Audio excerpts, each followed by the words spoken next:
You mentioned the meta then. Is the Chinese meta following the rest of the world at the moment? Is there anything particularly Chinese happening with the new patch? I feel like, all right, talking about new patch, you have to talk about God King from RNG. Right? I feel like this is the one guy you want to look at. Yes, RNG is the team that you want to look at whenever a new patch hits. And I'm finding a lot of interesting things already. They're playing Ricky position 3, they're playing Bristleback position 2, they're playing Ember Spirit on both row, rushing for Desolator as well. Like when the Desolator mid changes, now you can have 25 more damage upon kills. Like they instantly adapted this into Ember Spirit playstyle. Ember Spirit, we have used to see this magical build of Ember Spirit, right? A physical build of Ember Spirit has been long time ago, but they brought it back. So, and it got me very excited because I've been seeing Southeast Asia team picking that up as well. I've been seeing more and more in my pops too. So I do feel like in this very new patch, I feel like RNG is definitely the one team that I will always look at and find something new from them.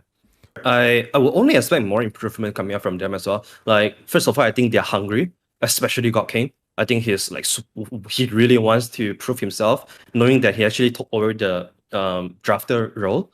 That tells me a lot about his determination. And of course, right, new patch, God King is gonna own, I think. He's already able to find out so many new stuff and create his own meta with the, Bristleback Ricky and those Ember Spirit. I think you give him more time, he's gonna figure out more.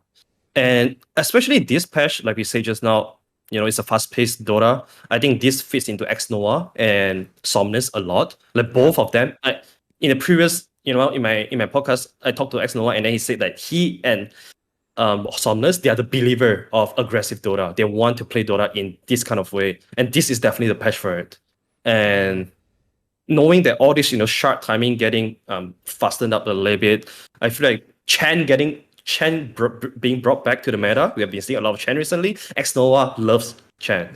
So, yeah, if we are to preview right now, I think the DPC that's starting in 10 days, I feel like RNG can have a very solid chance at contesting top 2.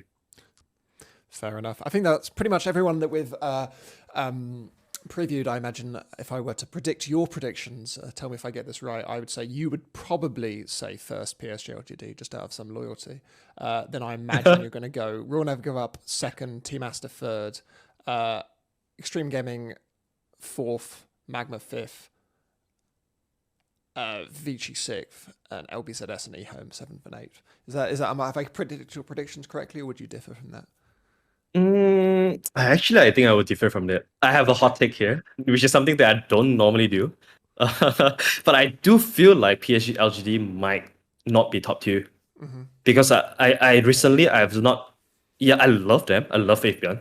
I just feel like they don't have the hunger. I'm not feeling it. I'm sure a lot of people that watched that game recently are not feeling it as well. Honestly, I'm not worried because their objective is to win TI. It's not to qualify to TI. Yeah. It's not to get high placement in TI. It's to win the entire thing. So I think it's reasonable for them to slack this off a little bit. I think it's strategically probably smart for them to do it as well to prevent burnout. So I would say Extreme Gaming 1. RNG Esther are gonna contest for the top 2 and 3. And then PSG LGD probably fighting Magma for the 4th. I want to attend the major though, PSG LGD, because they've not had a LAN yet, although they've had Chinese LAN but not an international LAN.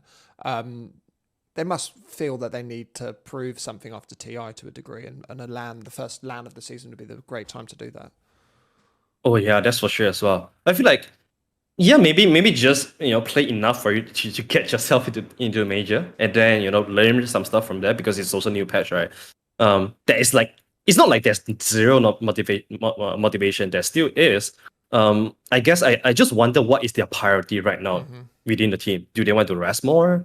Do they want to observe how is the COVID situation going? Because you never want to go all the way to Sweden for major and then get stuck there again. That's such a nightmare. So I wonder what is the priority right now. So FY has been taking has taken quite a long break, and now he's finally coming back to play ranked games. So I wonder where would he end up. The roster has already been locked so far, so I don't think he's gonna come back at second season as well, unless some of the team make midway changes in the risk of the PC points, which is probably very unlikely to happen. But yeah, I guess that is at least we know that FY is not retiring.